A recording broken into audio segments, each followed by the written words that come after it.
everybody, and we have got the most exciting episode of Wealth Life to date without a shadow of a doubt. We are on our way to go and meet the heavyweight champion of the world, Anthony Joshua.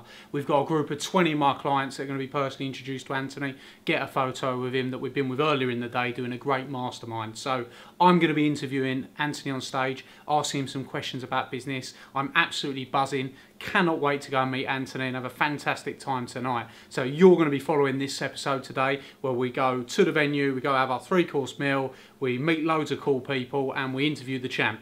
So if you're ready, follow me, let's get cracking, let's go and meet the heavyweight champion of the world, Anthony Joshua. Hi. This is Palmer and Karen. How you doing? Estimators from My Build Estimate, amazing company. If you've got a building that you need some estimates on, get in touch.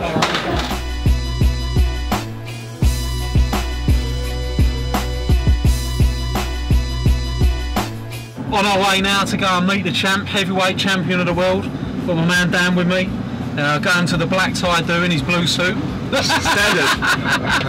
Trendsetter. Really looking forward to tonight. It's been a great day so far. I've learned lots from Adam and the rest of the crew, so it's been wicked.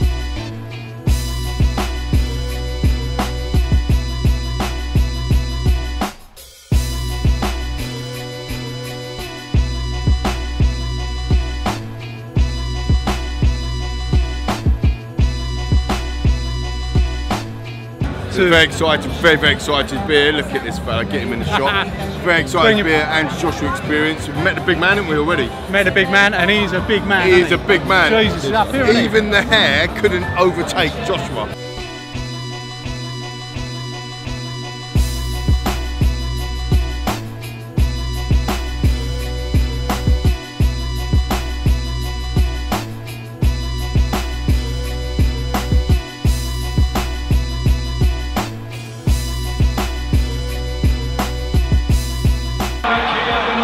Tables right here at the front. We got our VIP line over the back there. No one's coming up the front but us boys. You don't get much better than this. Look at this for an event. Look at all these people we've got here. We're right up the front on those tables. Scored a lot. Joshua's going to be up here talking later. I'll be interviewing. We're having a fantastic evening. Really enjoying it. We've got an after party afterwards. It's going to be epic. But what a fantastic opportunity to have such a great time and such a great event. So, keep your eyes peeled, the rest of the episode's going to be epic.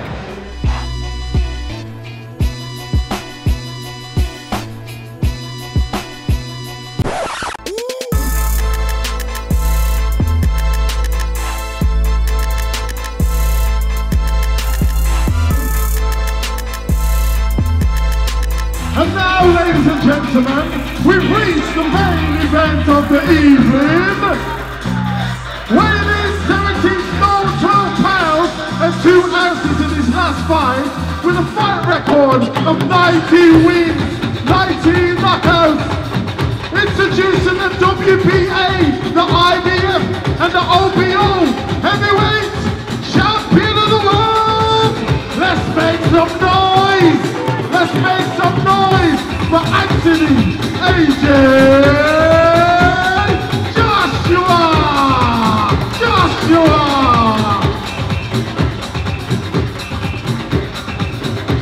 You seem, well, you are supremely confident, you know, without a shadow of a doubt, and you talked about your brand, the stay humble, and I think personal branding is so important in business, and I think you've done an amazing job of cultivating that brand. Is that purposeful? Have you had advice from people about personal branding, or do you just get it and you're just being yourself and you're just authentic? How's that come about, that control of your brand? Like, stay humble isn't a brand, I don't think. I think stay humble is just a motto. Do you know what I mean? Yeah. That's all it is. It's just a motto. Stay hungry. It's just being hungry, no matter how far you. And I got that from Steve Jobs.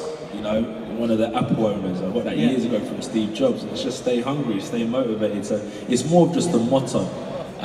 Understanding a brand, like, all right, we've got this bottle of water here. That's a brand. Do you know what I mean? And you have to tell everyone it's the best thing in the world. With boxing, I think if I put my manager's hat on, if I had a fighter, I'll say, listen, son, you know, you got 10 years in the game, right? You're not joining a football team that's been here since the 1960s and you're joining heritage and legacy. You've got 10 years to make the whole world know who you are. And the only way to prove that, first and foremost, is to fight like that. To fight as if you've been fighting since the 1960s. Do you know where I'm coming from? And that's how you build your brand. You've got to fight, you've got to be dedicated. And then after people get to see you with the gloves on, they want to know who's the person without the gloves on.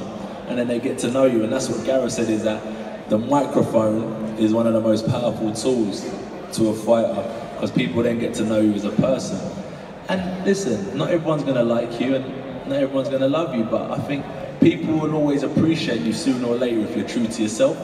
Do you know where I'm coming from? And that's what I'll tell someone at the end of the day. Fight as if you've been here for a long time. Let people see that you're passionate, and talk as if you believe in what you're saying. Don't just talk and be a yes man, agree with what you're saying, agree with what he's saying. You have to talk with some passion and belief in what you're talking about, and that's what I'll tell a fighter, to be honest. And that's how you start building and portraying your brand to people who have an interest in what you're doing. And as somebody that reads and plays chess and is undoubtedly intelligent, you know, without a doubt, you'll understand. Thank you very much. I'll take that. You'll understand that success leaves clues. Are there certain fighters that you study their techniques in the past, how they operate, and who are those fighters that you admire and you bring into your game? Let's say, like, my favourite fighter is Mike Tyson, and I think, yeah, he was in Catskill. No, he wasn't in Catskill. He was in the Bronx, wasn't he? Yeah. Went from the Bronx, Brooklyn, went from the Bronx to Catskill, New York, and they molded him to a fighter. He was running at 3 AM, doing 1,000 sit-ups, push-ups, and he become one of the best fighters in the world. So I saw, if you train like a champion before you are a champion, you're more than likely to become a champion. So what do? Before you become a manager, you work as if you are the manager, and you'll probably become the manager sooner or later. But if you're saying to the manager, if the manager asks you to get tea, and you say, well, listen, mate, in my contract, on clause number 10, it never told me to get tea, you're never going to progress. Do you know what I mean? You've got to be willing to run the company as if it's your baby. So I saw that in Mike Tyson. He lived the life of a champion before he was a champion. He wasn't saying to himself, you know what, I'm not champion yet, so I'm going to go the easy route.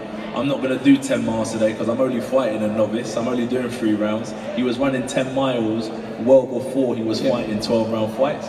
So he was inevitably going to get there. And that's one of the people who I took inspiration from when I first started fighting, is Mike Tyson. Without doubt. Since Ron Tyson. Yeah. Tyson in his prime. Anthony Joshua in his prime. Mike Tyson would have battered me. What? Hey, there was no way I could have hid from that guy. Really? Yeah, I would have taken that paycheck. What? 30 seconds. I would have. You know what I done in the 6th round against Klitschko when I took that dive? I'm joking. I would have taken a dive against Tyson. He was a beast, mate.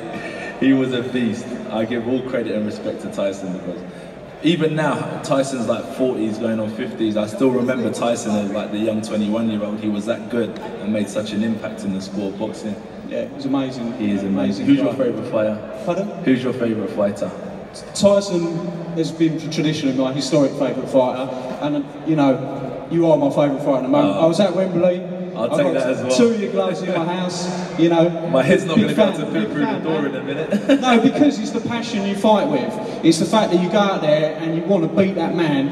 No one has showed that passion to be a killer, and I think that's what you've shown.